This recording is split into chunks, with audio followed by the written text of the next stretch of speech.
People will often ask me, what's the difference between Buddhist psychology and Buddhism? And one of the answers that I often give is that Buddhism itself is several different things. There's Buddhist philosophy, there's Buddhist science, and there's Buddhist religion. And of course, Buddhist psychology probably falls somewhere in between the science of Buddhism and the philosophy of Buddhism. And in terms of Buddhist psychology being applied to the West, this is exactly what applied Buddhist psychology addresses. How does Buddhism and Buddhist psychology, the science of and philosophy of Buddhism, how is this applied in the West? And what is the best way to apply this in the West?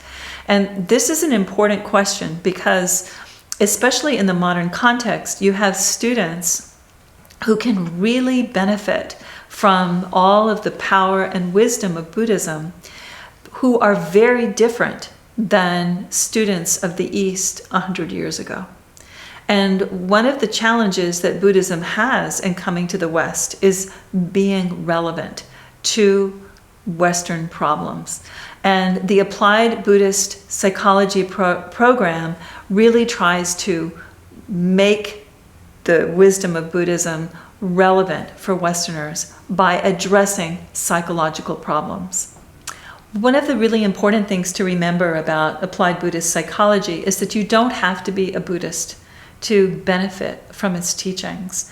And in fact, you can be part of any spiritual tradition and benefit from its teachings, or you can be a person who has no spiritual practice at all and benefit from its teachings.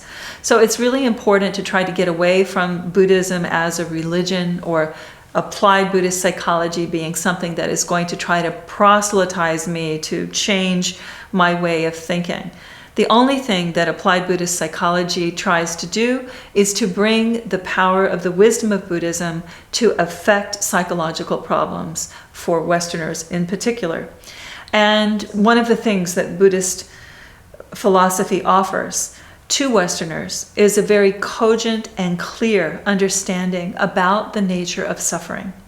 And when we take this understanding about the nature of suffering and we apply it to our own psychology, there is a lot of insight and understanding that can emerge. And I'd like to talk about one part, a very basic aspect of Buddhist philosophy called the Four Noble Truths. And the Four Noble Truths is a statement about the nature of suffering, what causes suffering. Just this idea that we can know what causes suffering is revolutionary in the West. Most of us have no idea why we are so miserable. And further, we don't have any idea about how we're creating our suffering. And in the Four Noble Truths, we find answers to how we're creating our suffering and how we can emerge from our suffering. So the first noble truth is life is suffering. Okay, let's just admit it. This is tough. This is not easy. Okay? What's making it hard is the second noble truth. Our suffering is caused by our attachments, our aversions, and our misconceptions or our ignorance. And the third noble truth is it's possible to emerge out of this suffering. And the fourth noble truth in Buddhism is that the way that you emerge out of suffering is by following something called the Eightfold Path and other Buddhist precepts. But in Buddhist psychology, of course, we totally acknowledge and respect this path, but the way that we really see Westerners being able to emerge out of the suffering that they're caught in is by examining their aversions. What are the things that I cannot stand? Examining attachments. What are the things that I have to have happen and I won't be okay unless they happen? And what kinds of misunderstandings do I have about the nature of the world based on my experience? When we can take responsibility for understanding how we are thinking about these subjects, we can find a path out of our psychological suffering. And this is revolutionary, as I say, for Westerners. So the other piece here is personal responsibility. we have to become responsible for our own experience. And this doesn't mean that we're responsible for all the bad things that happen to us. This doesn't mean that we have made all of our misfortune fall upon us. Not at all. What it means is that we can, through understanding the way that we're creating our reality through our attachments, our aversions, and our misconceptions, if we can take responsibility for how we're doing that, we can change that.